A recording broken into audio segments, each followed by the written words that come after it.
ఈ సిచ్యువేషన్ ని మనం ఎట్లా కంట్రోల్ చేద్దాం indecent behaviour and abusive language అనిపించాను ఇక్కడ మెన్షన్ చేశారు కాబట్టి ఎగ్జాక్ట్లీ సార్ ఎవరు మాట్లాడారు ఎవరు బిహేవియర్ చేశారు పేర్లు చెప్పండి ఎందుకంటే సార్ అలా పేర్లు ఏంటి సార్ నేను వీడియో ఒకటి చూపిమంటే చూపిస్తాను సార్ ఇప్పుడు సార్ ఒక్కటి సార్ నేను ఒక్కటే సార్ ఒక అబ్బాయి అటు కూర్చున్నాడు ఇద్దరు అమ్మాయిలు ఇట్టున్నారు వాళ్ళ పొజిషన్ ఈ చెయ్యి మీద చెయ్యి వేసిండు ఈ జబ్బ ఇట్లా ఇట్లా అంటున్నాడు వాళ్ళిద్దరికి ఏం సంబంధం సార్ వాళ్ళిద్దరు అన్నా చెల్లెల్లా భార్యాభర్తలా ఆ షోలో వాళ్ళు ఏం ప్రాజెక్ట్ చేయదలుచుకున్నారు ఇప్పుడు వాళ్ళ పేర్లు కూడా తెలుసుకోవాల్సినటువంటి అవసరం లేదు ఎవరిని ఓదారుస్తున్నారు సార్ నాకు అవసరం ఏమున్నది ఆ వీడియో చూపిమంటే చూపిస్తాం లక్షణాలు ఒక 10,000 మంది అన్న ఎఫెక్ట్ అవుతుంటారు కదా ఆ 10,000 మంది కోసమే మేము వచ్చినాం ఇప్పుడు చిన్న సోఫా మీద కూర్చుంటారు సార్ వీన్ కాలు ఆడ ఉంటుంది ఆమె కాలు ఈడ ఉంటుంది ఏంటి సార్ ఇది ఎట్లా లెక్క ఎట్లయితుంది అది అంటే ఇప్పుడు ఓన్లీ షో వరకే కాదు if you want restrict definitely అన్నిటిపైన రిస్ట్రిక్షన్ పడాల్సి వస్తుంది చేయాలి సార్ మరి చేయాలి సార్ సెన్సార్ కూడా ఎగ్జాక్ట్లీ మీకు ఒక మాట చెప్తా మొన్న ఓజీ రిలీజ్ అయింది కదా ఓజీ రిలీజ్ అయినప్పుడు ఎంతమంది పవన్ కళ్యాణ్ అమ్మాయిలు పాపం చూద్దామని చెప్పి సినిమా థియేటర్కి వస్తే వాళ్ళని ఎత్తికి పంపించేశారు సినిమా థియేటర్ నుంచి అది ఎన్ఫోర్స్మెంట్ అంటే సినిమాలు నిజంగా అంత దారుణమైన ముద్దు సీన్లు అలాంటివి ఏం లేవు కాకపోతే తలాలు నరికే సీన్లు ఏవో ఉన్నాయి 18+ ఇచ్చారు దానికి బట్ దానికి కూడా లోపలికి వచ్చి ఎంతమంది పిల్లలు మొక్కలు కనబడుతున్నారు అందరూ తీసుకెళ్ళిపోయారు వాళ్ళు బయటికి వాళ్ళు ఏడుపులు మా పవర్ స్టార్ మా సినిమా చూడవట్లేదు ఇటువంటి ఎన్ఫోర్స్మెంట్ సైట్స్ మీద కూడా మనం గట్టిగా చేయగలిగితే సరిపోద్ది చేయాలి సార్ మా బాధ అదే కదా సినిమా థియేటర్ చేయగలిగినప్పుడు ఒక కుటుంబ పెద్దగా మీరు ఎందుకు చేయట్లేదు ఒకసారి కాల్ ఉన్నారు ప్రభాకర్ గారు నా శక్తి సరిపోదు నేను ఇప్పుడే అడిగేసినాం ఈ బిగ్ బాస్ షోది అరే కొంత అన్యాయం జరుగుతుందని ఇప్పుడే అడిగేసినాం ఈ ఉద్యమం ఎటుపోతుందో తెలియదు ఆ సినిమాల మీద పడవచ్చు బిగ్ బాస్ షోల మీద పడవచ్చు సీరియల్ మీద పడవచ్చు అందరినీ కలిసి రావాలంటున్నాం సార్ మేము ఒక్కలమే కొట్లాడతాం అంటలేము ఒక సమాజంలో ఒక వ్యక్తిగా మీరు మంచి కోరుకుంటే మాతో నడవండి మన యంగర్ జనరేషన్ బాగుండాలంటే మన సంస్కృతిని మనం కాపాడుకోవాలంటే కలిసి రండి కాలర్ తీసుకుంటాను నేను ప్రభాకర్ గారు ఫ్రమ్ మహబూబ్ నగర్ ప్రభాకర్ గారు మాట్లాడండి నమస్తే అండి మాట్లాడండి caller cut sir and Ravinder sir and Shekhar Basha sir మళ్ళీ మాట్లాడండి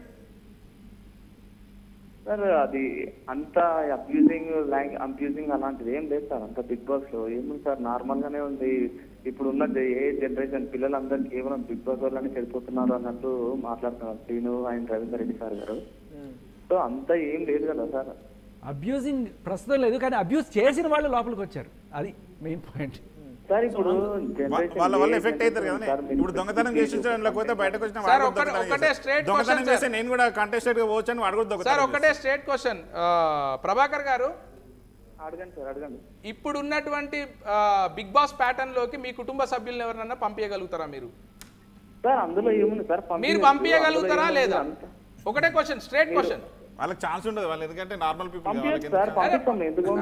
పంపించగలుగుతారు కదా మీరు చెప్పే అంత ఏం లేదు సార్ మీరు చెప్పే అంత మీరు మీ కుటుంబ సభ్యుల్ని మీరు పంపించగలుగుతారా ఎగ్జాక్ట్లీ పంపిస్తాం సార్ ఓకే సార్ మీరు పంపిస్తా అన్నారు సంతోషం ధన్యవాదాలు దానికి ఏం మనం మీ రైట్స్ పైన మీ ఆశల పైన లేకపోతే మీ రిక్వైర్మెంట్స్ పైన మేమేం కమెంట్ చేయదలుచుకోలేదు okay it is up to you Prabhakar garu show మొత్తానికి ప్రాబ్లం కాదు వెళ్ళే కంటెస్టెంట్స్ వరకు మాత్రమే మొత్తం షో పైన ప్రాబ్లం షో పైన ప్రభాకర్ గారు వేరే కంటెస్టెంట్స్ వీళ్ళ ప్లేస్ లో వస్తాయి కదా మేము అనేది ఏంటంటే ఎవరు వచ్చినా వల్గారిటీ ఒక్కటి సార్ ఫస్ట్ మేము షోనే వద్దంటున్నాం ఎందుకు అది సమాజానికి ఏ యూజ్ లేదు దాంతో మీరు ఏం చెప్పదలుచుకుంటున్నారు అనేది మాకు తెలియదు లేదు మీరు ఒక కళను ప్రోత్సహిస్తున్నారా లేకపోతే ప్రభాకర్ గారు వాళ్ళ ఇంట్లో వాళ్ళని పంపిస్తానన్నారు బట్ వాళ్ళ ఇంట్లో వాళ్ళు ఇదే రేంజ్ లో బూతులు మాట్లాడగలరు బయట మాట్లాడితే అది నాకు తెలియదు సార్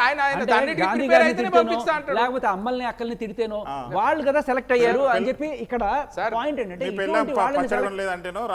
ఇటువంటి మాటలు మాట్లాడి అంటే ఇటువంటి మాటలు మాట్లాడే వాళ్ళు క్వాలిఫై అవుతున్నారు ఈ క్వాలిఫికేషన్ కరెక్టా కాదా అనేది డిస్కషన్ లోపల నిజంగా నాకు తెలిసి అబ్యూజివ్ అయితే లేదు కానీ ఇటువంటి వాళ్ళని తీసుకోవడం అనేది కొంత ఇటువంటివి చేస్తేనే మనం వెళ్తామని ఇది ఎంకరేజ్ చేస్తున్నట్టుగా ఉంది సార్ ఇప్పుడు ఇంకొకటి సార్ నేను ఒకటే అడుగుతాను ఇప్పుడు మా వాదన మీరు అంటున్నారు కదా మీకు కంటెస్టెంట్స్ పైన ప్రాబ్లం ఉందా లేకపోతే షో పైన ప్రాబ్లం మేము ఫస్ట్ షో పైనే ప్రాబ్లం ఉందా ఫస్ట్ లెవెల్లో లేదు నిజంగానే ఇట్లా ఇప్పుడు ఉంటారు సార్, ఎవరి ఆలోచన వాళ్ళది, ఎవరి అవసరం వాళ్ళది.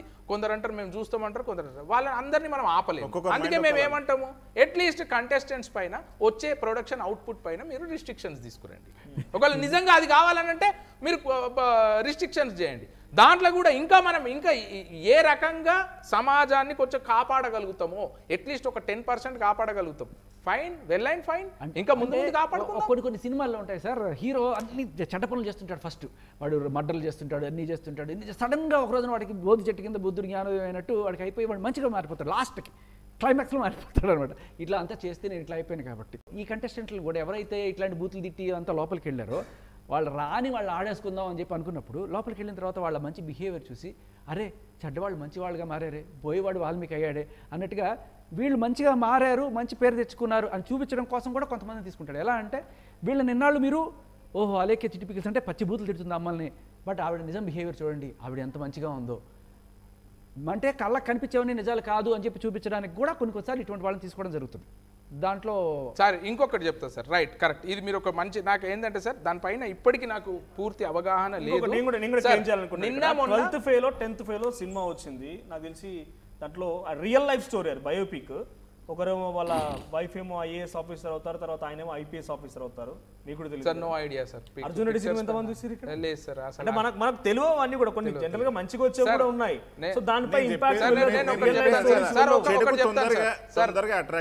ఒకటే చెప్తాను సార్, మీరు ఒక్కటే ఆలోచించండి. ఇప్పుడు ఈ బిగ్ బాస్ షో పైన ఇంత చర్చ జరుగుతుంది కదా సార్, కేబీసీ కోన్ పనేగా కరోడ్పతి, ఇప్పుడు నిన్ననో మొన్ననో ఏదో ఇష్యూ అయినట్టుంది సార్. ఒక చిన్న బాబు అభిషేక్ ఏదో పేరున్నది, ఓన్లీ న్యూస్ మాత్రమే చదివినా సార్, నేను వీడియో ఇంకా చూడలేదు ఏమైంది అనేది. ఏదో సమ్ మిస్బిహేవ్ అయిందా మరి, అది ఏమైందో తెలియదు. నిన్న మొన్న ఒక పేపర్లో కూడా వచ్చింది, ఆంధ్రజ్యోతి పేపర్లో సెకండ్ పేజ్లో మొత్తం కంప్లీట్ ఒక సైడ్ అంతా వేసిరు వాళ్ళు. ఏమైందో తెలియదు. ఈ రోజు కేబీసీ పైన కూడా చర్చ జరుగుతుంది. ఆ పిల్లోడి యాటిట్యూడా, మరి తల్లిదండ్రులదా, మరి సెలక్షన్లో ఏ రకమైనటువంటి, కేబీసీకి కూడా పోవాలంటే సెలక్షన్లో ఇదవుతుంది. అది ఏమైందో నాకు తెలియదు, నాకు పూర్తిగా అవగాహన లేదు. నేను ఓన్లీ న్యూస్ చూసి మాత్రమే మాట్లాడుతున్నా, ఇంకా లోతులకు పోయి చూడాల్సి ఉన్నది అది ఏందనేది. మీరు అదే అంటున్నాను, మీరు బిగ్ బాస్ అట్లాంటిది కొంచెం అంటే మీకు నచ్చకపోయినా కొంచెం లోతుగా చూస్తే, నేను అనేది ఏంటంటే ఈ అబ్యూజివ్ లాంగ్వేజ్ కానీ అదొకటి నేను అది చూడలేదు, అదొక్కటే. థ్యాంక్ యూ సార్, మేము చూడదలుచుకోలేదు. అది ఎంకరేజ్ చేయరు, ఇది నేను గ్యారంటీగా చెప్తా. కొంచెం చిన్న తేడా వచ్చినా వచ్చి లెఫ్ట్ అండ్ రైట్ ఇస్తారు సార్. మా పోరాటం ఒకటే నష్టం జరుగుతుందనే కదా మా బాధ సార్. మా పోరాటం ఒకటే వచ్చినప్పుడు ఎడిట్ చేసి మా పోరాటం ఒకటే. వాళ్ళు చేసినాక నాగార్జున గారు సాయంత్రం పొద్దున్న వస్తారంట, నాకు తెలిసి ఎప్పుడు ఒకసారి వస్తాడు, బాస్ అని విధంగా వస్తుంటాడు కదా. మాకు అది ఎప్పుడు వస్తుంది, అప్పటికి వ్యూవర్షిప్ అయిపోతుంది కదా, చూసే వాళ్ళు పబ్లిక్ చూసేస్తారు కదా సార్. మా పోరాటం ఒకటే, బిగ్ బాస్ షోని బ్యాన్ చేయడము ఉత్తమమైన పని, నంబర్ 1. లేదు నిజంగానే కొనసాగిస్తాం. బిగ్ బాస్ కాదు, ఇప్పుడు మళ్ళీ బిగ్ బాస్ వాళ్ళు ఏం చేస్తారంటే, ఇప్పుడు లీగల్ గా పోయినా కూడా మేము ఒక్కటే చేస్తున్నామా ఇవి కాదని చెప్పొచ్చు, లేకపోతే మన దాంట్లో అబ్యూసివ్ కంటెంట్ ఏందో అడగొచ్చు, అన్ని జరగచ్చు. మళ్ళీ ఒక ఎగ్జాంపుల్ చెప్తాను. అంత మధ్యలో అర్జున్ అండ్ కార్తికేయన్ ఏదో సినిమా వచ్చింది, శక్తి బహుశా. దాంట్లో రూరల్ కేటగిరీకి సంబంధించిన వాళ్ళకి చదువు ఉండదు, బుకిష్ నాలెడ్జ్ ఉండదు. ఆ సినిమాలో దాచిన దాంట్లో సైన్స్ నాలెడ్జ్ ఇచ్చేసి అద్భుతాలు క్రియేట్ చేయగలుగుతారు, రాకెట్ సైన్స్ క్రియేట్ చేయగలుగుతారు, అంత అద్భుతాలు ఉంటాయి. ఆ సినిమా ఎవరికైనా తెలుసా? మొన్న వచ్చిన పుష్ప చూసి, అంటే మీకు పిల్లలకు కూడా పుష్ప అనే సినిమాకి సంబంధించి చాలా మంది పుష్ప అని చెప్పి అంటున్నారు. మరి ఆ సినిమా ఇంపాక్ట్ ఇక్కడ ఎందుకు లేదనంటే, అదే అంటున్నా, ప్రమోషన్ చేస్తారు. పేరెంట్స్ లో కూడా మన డైరెక్షన్ పేరెంట్స్ లో కూడా జనరల్ మన వ్యూ కూడా పెద్ద సినిమా వస్తుంది, పెద్ద హీరో ఎవరు ఉన్నారు అంతవరకు చూస్తా, కానీ దాని నాలెడ్జ్ ఏముంది ఎవరు పట్టించుకోం కూడా. మన ఇంట్లో మన పిల్లలకి ఎట్లా రీచ్ అవుతుంది? అయితే ఫోన్స్ లేదా బిగ్ బాస్ పిలిచి బిగ్ బాస్ ఛాన్స్ ఇచ్చినా ఆశ్చర్యపోకర్లా. ఎందుకంటే ఆయన్ని తిట్టడం కూడా కొన్నిసార్లు క్వాలిఫికేషన్. బిగ్ బాస్ ని తిట్టిన వాళ్ళు కూడా ఉన్నారు. అంటే ఇప్పుడు మేము బిగ్ బాస్ లకు పోతాం అంటారా? పిలిచి వెళ్తారా? ఇల్లుడే సార్. మేము ఒక కాల్ ఉన్నారు, పద్మావతి కాల్ ఉన్నారు. పద్మావతి గారు మాట్లాడండి. ఒక విషయం అండి, ఇది బిగ్ బాస్ అనే షో అనేది, హలో చెప్పండి మాట్లాడండి, వినపడుతుంది. బిగ్ బాస్ షో అనేది యాక్చువల్ గా చెప్పాలి అని అంటే మానసిక వికాసం పొందడానికి వెళ్ళే షో. అది అందరూ మంచి వాళ్ళు వెళ్ళి ఏదో మంచితనాన్ని చూపించడం కాదు కదా. ఓకే, మీరు అన్నట్లు వచ్చే క్యాండిడేట్స్ కరెక్ట్ కాదు అనేది మీరు అంటున్నారు. ఆ కరెక్ట్ కాని క్యాండిడేట్స్ ఎవరైనా సరే మంచి నేర్చుకుని వెళ్ళే అవకాశమే ఉంటుంది కదా, దానిని ఎందుకు ఆలోచించట్లేదు? అది ఒకటి. ఇప్పుడు పిల్లలు అందరూ ఇవి చూసి నేర్చుకుంటున్నారు అని అంటున్నారు కదా, ఫస్ట్ ఇళ్లలో కొట్లాటలు చూసి నేర్చుకోవటం లేదా?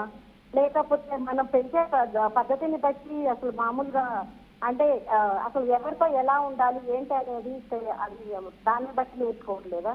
ఇప్పుడు ఈ ఆధునికమైన యుగంలో ఉన్నప్పుడు మనము ఇప్పుడు ఆడ మగ అసలు తేడా ఎందుకు వస్తుంది ఫస్ట్ అసలు అది దానికి సమాధానం చెప్పండి ముందు ఎవరైనా కానీ. ఇప్పుడు ఇంకొక విషయం, ఓకే ఒకళ్ళనొకళ్ళు ఎవరికైనా ఇప్పుడు ఇంట్లో వాళ్ళందరినీ వదిలేసి వెళ్ళారు, ఓకే అక్కడ పక్కన ఉన్న వాళ్ళని వాళ్ళ ఏదో అన్నో చెల్లో సంథింగ్ ఏదో అనుకున్నట్లుగా వాళ్ళకేదో వైఫ్ కలిసి మామూలుగా మాట్లాడుకుంటామో లేకపోతే ఒకళ్ళొకళ్ళు ఓదార్చుకోవటమో జరిగితే కనుక దానిలో కనిపించిన తప్పు ఏముంది?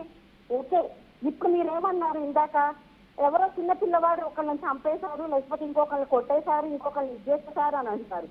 ఇది బిగ్ బాస్ ఒకటే ఇప్పుడే స్టార్ట్ అయిన షోనా లేకపోతే దీనికంటే ముందు ఇంకా ఇట్లాంటి షోస్ అసలు అలాంటివి ఏమి లేవా? ఇంకా ఇట్లాంటి అంటే ప్రపంచంలో ఇంకా అసలు ఏ సోషల్ మీడియాలో ఇంకా అలాంటివన్నీ ఏమీ లేదా? అంటే నేను బిగ్ బాస్ ఫ్యాన్ గా నేను మాట్లాడలేదు, యాజ్ ఏ ఒక పేరెంట్ గా నేను మాట్లాడుతున్నాను.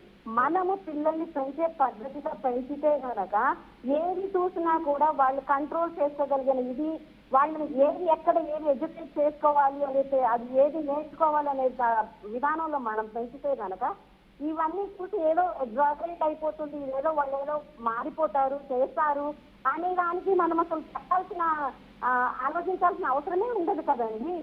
ఒక షో చూసి పాడైపోయే మన పిల్లలు అనుకుంటే కనుక ఇలాంటి 1.25 షోస్ ఉన్నాయి, ఇలాంటి 1.25 పిక్చర్స్ ఉన్నాయి, ఇలాంటి పాయింట్ అర్థమైందమ్మా, మీ పాయింట్ అర్థమైంది. మగ తేడా ఎందుకు వస్తుంది అన్నప్పుడు మీరు ఒక మాట అడుగుతాను, ఆడవాళ్ళకి సపరేట్గా మగవాళ్ళకి సపరేట్గా క్రికెట్ ఎందుకు పెడుతున్నారమ్మా? ఇద్దరు కలిపి పెట్టచ్చు కదా. ఎవరు కాదన్నారు ఆ విషయంగా అది పక్కన పెడదాం. ఇప్పుడు క్రికెట్ ఆడ మగ కలిసి ఆడొచ్చు కదా, ఎందుకు సపరేట్ గా పెడుతున్నారు? జస్ట్ బికాస్ ఎవరికి ఉండాల్సినది ఎవరికి ఇవ్వాల్సిన గౌరవం వాళ్ళకు ఉంటుంది. అవన్నీ మన పెరిగిన సొసైటీ సంస్కృతి. పద్మావతి గారు మీ పాయింట్ అర్థమైంది. ఒక్కసారి వాళ్ళని అడుగుదాము, ఆ పిటిషనర్స్ అడుగుదాం, వాళ్ళు సమాధానం చెప్తారు. పేరెంటల్లో కూడా ఒక నిమిషం, పేరెంటల్లో కూడా ప్రాబ్లంగా ఉంటుంది. అక్కడ మానసిక సంథింగ్ ఏదో కోట్ చేశారు అంటే లోపల వెళ్ళిన తర్వాత బెటర్మెంట్ కోసం కూడా వాళ్ళు ప్రయత్నం చేస్తారు. ఇందాక శేఖర్ భాష గారు చెప్పిన మళ్ళీ రిపీట్ చేశారు. సో బయటకు వచ్చేసరికల్లా వాళ్ళ సిచ్యువేషన్ ఏంటనేది అర్థమవుతుంది. సో మనం ఇలా ఉండాలి రకంగా అర్థం చేసుకుంటారు. సో చెల్లిగానో అన్నగానో ఉండొచ్చు, మనం చూసే విధానంలో ఉంటుంది. పేరెంటల్లో కూడా ప్రాబ్లమ్స్. అవును సార్, మేము అదే అంటున్నాము. ఆ బిగ్ బాస్ షోల నుంచి వచ్చేది నాట్ ఈవెన్ 0.001% పబ్లిక్ ఉంటారు. 4.5 crores-లో నేను అదే అంటున్నాను. పద్మావతి గారు అదే అంటున్నారు, వాళ్ళకి పోయేటోళ్ళు కొంచెం మారి వస్తారు లేకపోతే మంచిగా చూపిస్తారు. మేమేమంటున్నాం,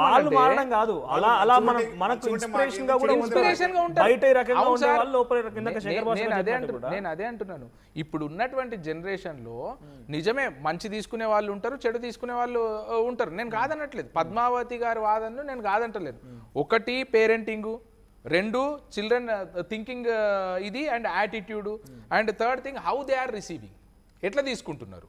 ఒకటి చెడు తీసుకున్నాడు అనుకోండి, అవుట్, వాడు కంప్లీట్లీ అవుట్. దాన్ని క్వశ్చన్ చేస్తున్నారు ఇప్పుడు ఆవిడ. పేరెంటింగ్ లో కూడా ఎలా తీసుకోవాలో కూడా మనం మేమేమంటున్నామంటే పేరెంటింగ్ అండ్ ఇట్లాంటి షోలలో కూడా వీటిని ఎందుకు మంచి షోలుగా మార్చుకోలేము? ఈ వచ్చే చెడును కూడా మనం ఎందుకు ప్రోత్సహిస్తాము? చెడని మీరు ఎలా అనుకుంటారు? అది కూడా పాజిటివ్ కదా అని అంటున్నారు. ఇందాక మీరు అన్న దాంట్లో అన్నా చెల్లెలుగా ఉన్నారేమో లోపల వాళ్ళు, ఇందాక పద్మావతి గారు అన్న దాంట్లో అన్నా చెల్లెలుగా ఉన్నారేమో, వాళ్ళు ఏ రిలేషన్షిప్ లో ఉన్నారేమో, మనం అలానే ఎందుకు అనుకోవాలని కూడా అడుగుతున్నారు. నేను అదే అంటున్నాను. ఇప్పుడు ఆమెకు అంత బ్రాడ్ మెంటాలిటీ ఉంటే, లేకపోతే ఇంతకు ముందు ఒక ఆయన ప్రభాకర్ గారు కాల్ చేసిరు, వాళ్ళు వెళ్ళి పార్టిసిపేట్ చేయాలి.